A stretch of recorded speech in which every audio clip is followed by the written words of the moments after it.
Well, I made it to Helvey's Mill shelter. Wow, 16.5 miles today from Weary Feet Hostel, but it's all been fairly level and there weren't any rocks to climb over. And the last 2 miles have been this old road I get to walk on. So it's been really nice. Yeah, I'm tired. It's taken me 8 hours to walk it. 2 miles an hour plus breaks and all, but it's okay. Anyway, it had to be done because this is the only water for 16.5 miles. So I guess this is the place. But I know that tomorrow it's only like 10 miles. So that'll be a nice break, and I'm sure my feet will enjoy that.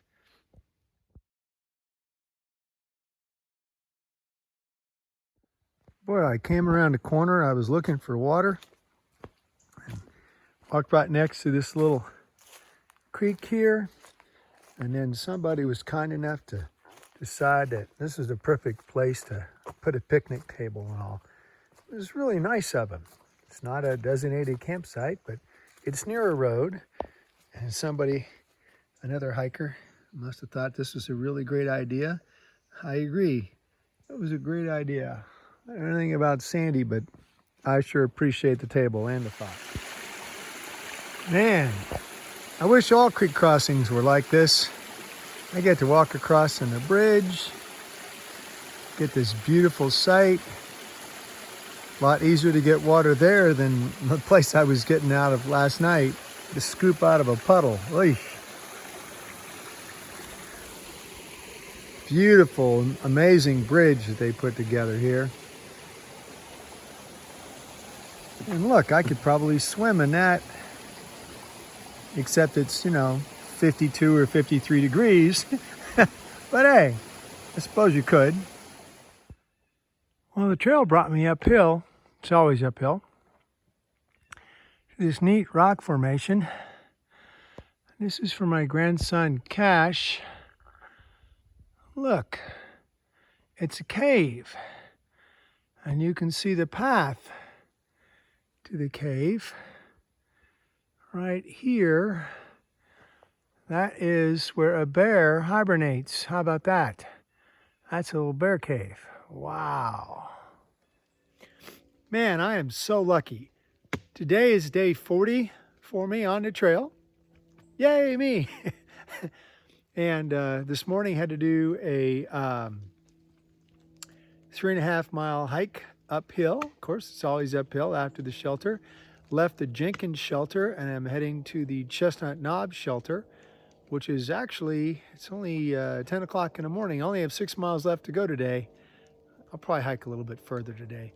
Anyway, I've been hiking in this fog and everything all got wet and all that kind of stuff. But in a couple of minutes, the sun is coming through. I can see blue sky. I started recording when I could see my shadow. I was going to show it off. But anyway, the fog is done. Yay! And we're finally going to get some sunshine, which will be great because I haven't had sunshine in 5 days. I've had fog for 5 days. At least everything's not extremely wet, just kind of damp. Anyway, if I see something interesting, like maybe a view, which I haven't had a view in 3 days, I might, I'll video some more. Well, I've just come out to a forest gravel road, number 623. Doesn't mean much to me, but there's no water for the next 9 miles. And look, a trail angel has come up here and really made sure that if you need water, there is water available. How cool is that?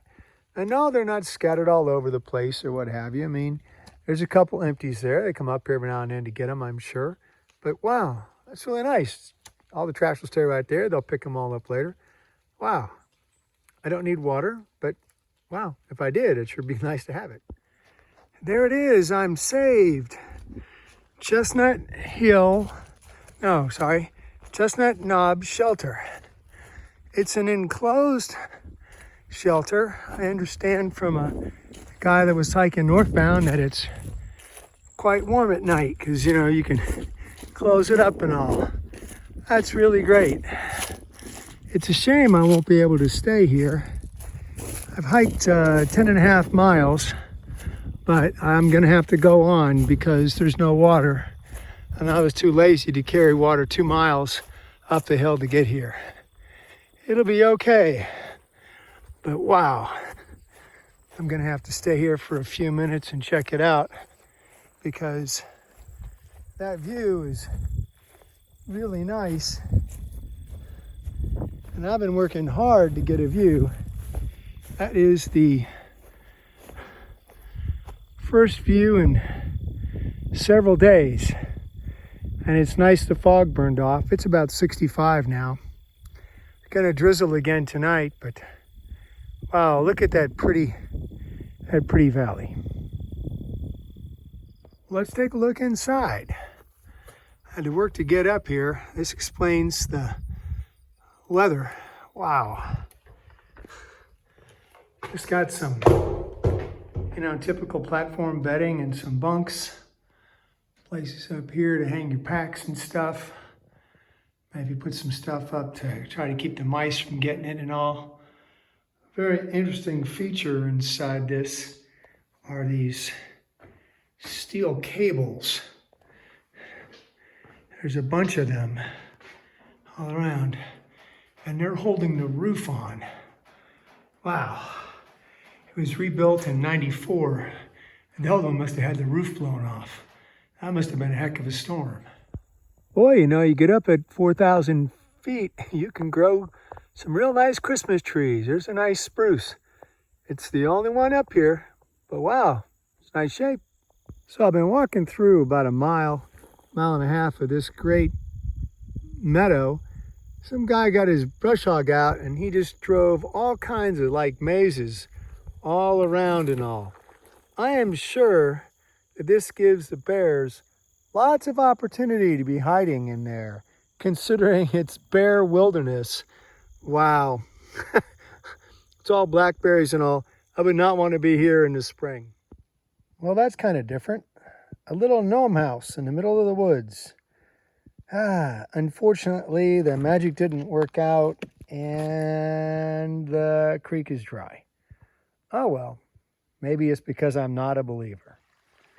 So this is Lick Creek and the bridge is out. You can see the old bridge over there. Wow.